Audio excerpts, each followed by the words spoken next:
Timbog ang mga suspect na mismong nanay at kapatid ng 2 menor de edad na biktima at 5 children at risk sa isinagawang entrapment and rescue operation ng mga operatiba ng Women and Children Protection Center o WCPC nitong Miyerkules ng gabi sa Taguig City. Sa patnubay ni Police Brigadier General Maria Sheila T. Portento, tumatayong hepe ng WCPC, kasama ang mga tauhan ng Anti-Trafficking in Persons Division nito sa pangunguna ni Police Colonel Lucrecio L. Rodrigueza Jr.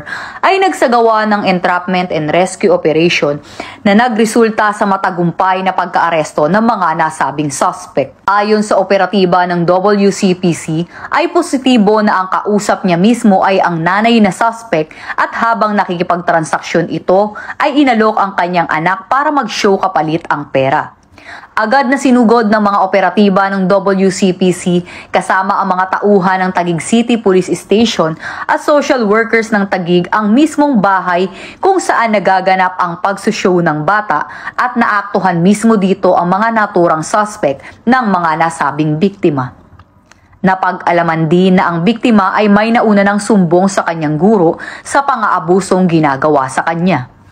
Nahaharap ngayon sa patong-patong na kaso ng online sexual abuse and exploitation of children, anti-trafficking in persons at child abuse ang mga naturang suspect, habang ang mga biktima naman ay nasa pangangalaga na ng CSWDO ng Taguig. Huwag mag-atubiling magsumbong sa tanggapan ng WCPC kaugnay ng ganitong aktibidad gaya ng online sexual abuse and exploitation of children na may kaparusahang habang buhay na pagkakakulong at multa na maaaring umabot ng hanggang 5 milyong piso. At kung may nais kayong isumbong kay Aling Pulis, maaari kayong tumawag o mag-chat sa aming WCPC 24/7 helpline. Mula sa PNP Women and Children Protection Center, ako ang inyong PNN Correspondent Patrolwoman Sana Rose Luna, alagad ng batas, tagataguyod ng Balitang Pulis.